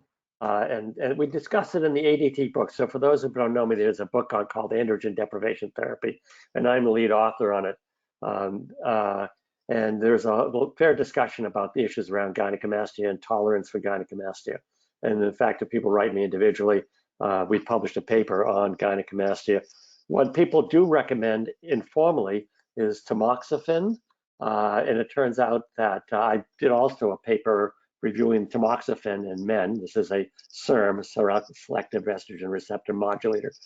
I don't necessarily recommend it. And by the way, I'm not an MD, but that's in part because I know that the patch study, which looked at high dose estrogen, has data that they've not published, suggesting that it's probably not the best thing to do. But you could contact the patch people, Mark, or contact me, and I can put you in contact with them.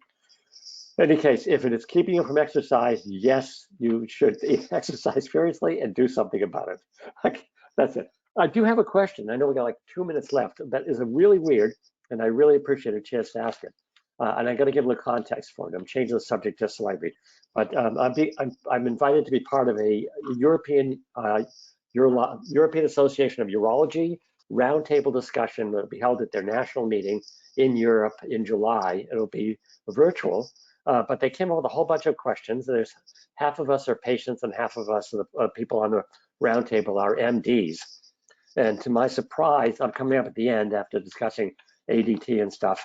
And they gave me the question, were you made aware of the cardiovascular risk? And the answer, of course, says by my physicians, I knew about that. And then I asked, were you made aware of the BNP test related to cardiovascular disease?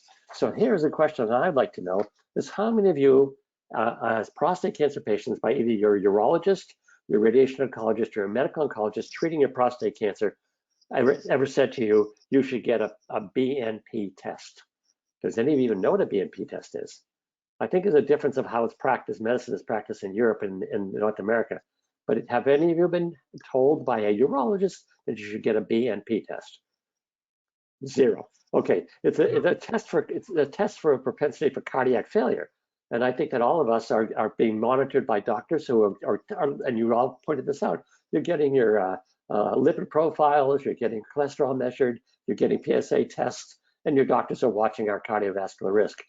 In Europe, if they're not getting PSA tests, they can show up in real serious situation as first presentation metastatic. And then they need to know whether the patients are at cardiovascular risk. But am I correct? I'm seeking your support here. Am I correct in saying no, in North America, it is not your urologist who sends you to find out from cardiac failure. And for the MDs on here, I'd like your thoughts about that. I think this is a difference of medical care, but I want to be able to say that. Oh, and by the way, when I got asked that question, I said, this is odd. I wonder who's supporting this conference. And lo and behold, it's Ferring, who puts out Degarelix, who wants me to say something about how much better their drugs are for cardiovascular risks than the LHRH agonists like lupron and Zoladex. Anybody have any comment on that? Has anybody ever been sent by a urologist to get a BNP test? Well, I mean, Richard, I just looked it up. I've never heard of it before. It's really for looking at congestive heart failure. Yeah. I mean, and you know, we haven't heard too many people getting CHF in this. It's not that common.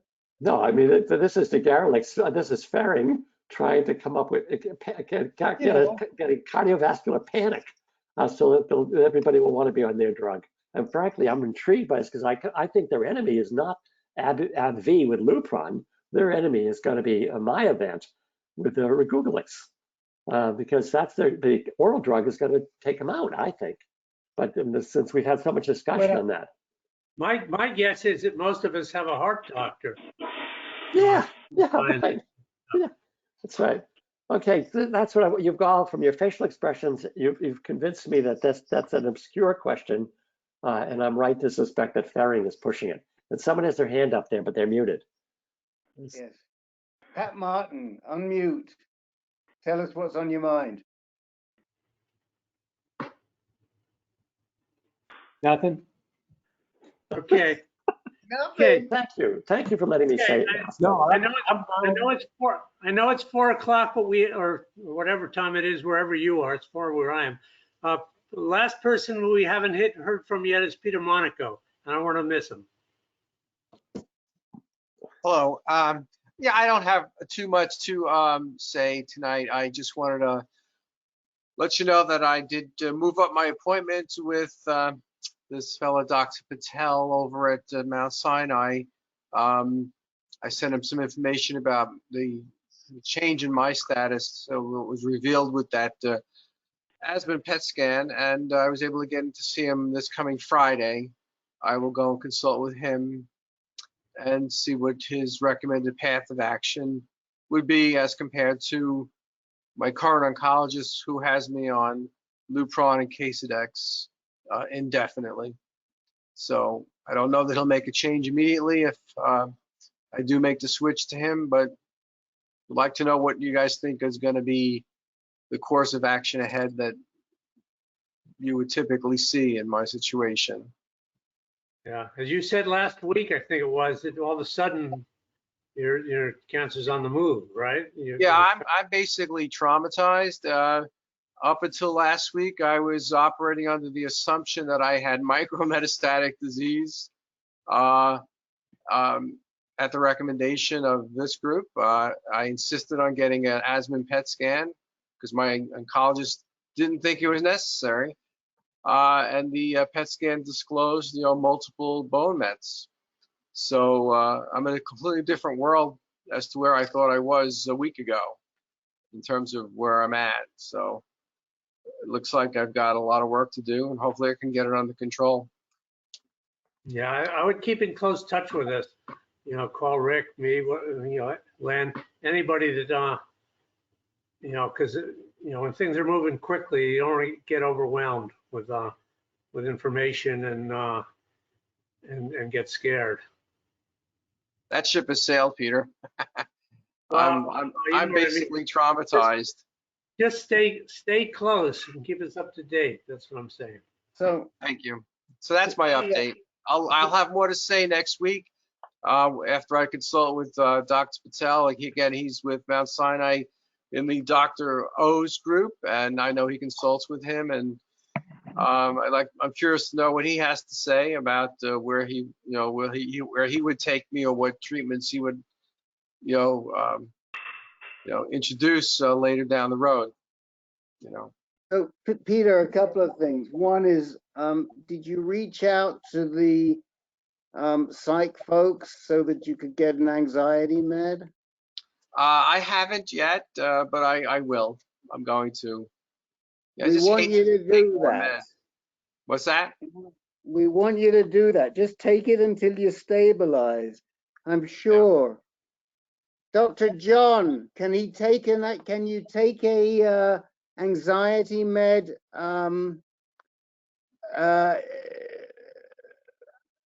in crisis, or do you have to take it constantly? What's the word? You can take it in crisis to help you get through. It sure helped me during my first month when I was panicky and terrified and couldn't sleep. When the benzodiazepines got me by. So sure you can. So there you go. I mean, Peter, get yourself onto something, take it until you feel better, and then come off of it. As John said, you don't need to be on it all the time. You don't need a continuous base level. And if you don't want to go to your local people, whilst you're still at MSKCC, call up the site group there. That's what they're there for. They get it. Yeah. I second that, Peter. I use Xanax and it helps. Not all the time, but every once in a while it helps a lot.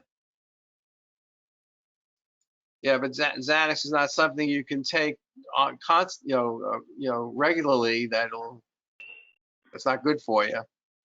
No, you don't want to take. No, that's what they're saying. You can take it as you need it. You don't take it like two pills a day or anything. You take it when you have an anxiety attack or you start feeling anxious, and it works pretty quickly. I mean, Dr. Mark or Dr. Carlos will hopefully confirm that. Yeah, it works fast, and you won't get addicted over on a very short-term basis. Right. Well, would it be more appropriate to go on an antidepressant though, which is something you can take, for the long haul if you wanted to? That'll take a couple of weeks to work. That's you true. Just got this news last week. You need something fast. Yeah. I'm not a good place. You'll be surprised. You'll be surprised, Peter, how fast you can get on it, and how it'll calm you down, and all of a sudden you'll be able to make some decisions and look at this from a completely different perspective. I think you can just be on it for a few days. I think there's a question of, is it more of a depression or more of a panic attack? Well, it's a sense of hopelessness. That's the best way I can describe it. Because panic attack, I think something like Xanax, or I use clonazepam. I have like very low dose I take pretty regularly, and then if I have a panic attack, I take a higher dose. Very low dose I take in general. Keeps me good mood. My doctor asked me if I wanted something for depression. I didn't want to add additional medication. I'm going to offer a very quick comment on this. This is sort of amateur psychology or psychopharmacology. But if you think about it, depression is excessive ruminating on the past, and anxiety is excessive ruminating on the future. And typically, panic is related to anxiety in that regard, in that type of categorization. So if it can be diagnosed and has been adequately diagnosed as panic attacks, then the anxiolytics may be the right and better medication. I mean, but Well, I again, would you say want I to be have discussing that with a psychiatrist. I don't have panic attacks, but I do have anxiety about the future based on the news that was just, Yeah, fair enough. revealed. And the anxiolytic would probably be the right medication. But again, this has got to be discussed with your physicians. My other feeling is your reaction is totally appropriate. You know, if you were diffident about it, then it would be, then I'd worry. Just to get, sometimes antidepressants do help with anxiety, but right. some, as Herb, I think, pointed out, it takes several weeks for them to take effect. Right. But they do have an anti-anxiety aspect to a lot of antidepressants. There's a Peter, few different options. keep in touch. Try to get some medical help, but also keep in touch with us, because you might get pushed in a certain direction quickly, and you want to be able to stand back and think about things before things move too fast. Well, yeah, I mean, I think the bottom line, Peter, is what we said to you last week. I mean, reach out to that MSKCC site group. They're there. That's exactly what they're there for. You tell them you've just gotten this news and you have some crisis and you need some help. And that's why they're there. They got a whole department. So I can only encourage you really to do that. And we don't know what the right thing is. We don't know if you need an anxiety medicine, a depression medicine, but they do, and that's what they're there for. And even if you speak to one of the psychologists who are there, they're going to be able to prescribe through you through their channels. Yeah. Well, thank you for listening. Yeah, good. Okay, guys, we're at the end of our time. I know there's some other people that came in a little bit later, Julian Morales and Gao Shan and various other ones. So we meet next Tuesday, 2 hours earlier than this one. Keep that in mind. We switch back and forth between Mondays and Tuesdays. The next meeting will be at 6 o'clock Eastern next Tuesday. So right. Thanks very much, everybody. Thanks. And just a couple of very quick housekeeping things. One is that we will settle that date. I think probably it'll be the 21st when we'll give you a rundown, a better rundown, more comprehensive rundown on all the ASCO papers. There's probably been a good 10 or so that have hit the headlines and a lot more that are there. The other thing I just wanted to mention, if you have never given us a testimonial, we're still about 3 short to get our certification from great nonprofits for 2021. I know some of you have done that in the past. If you go to our website and you click on testimonials in the main menu, it'll take you there. and you can say something nice about us, it'd be great. We just need to get over the limit so we get our 2021 great nonprofit certification. And I should have said that when Bill Franklin was still on the call, because he's our main man for that. Okay, see you all. And remember, it is next Tuesday. Next Tuesday is going to be the 15th, and so we're out of sequence. We're not on the second and fourth Tuesdays this month because it's a weird month. We're on the first and third Tuesdays. How long? Okay, guys, good night. Thank you all. Thanks, guys. Thank you, Rick. We had Good night. 50 people tonight. Yeah. Good night. Yeah.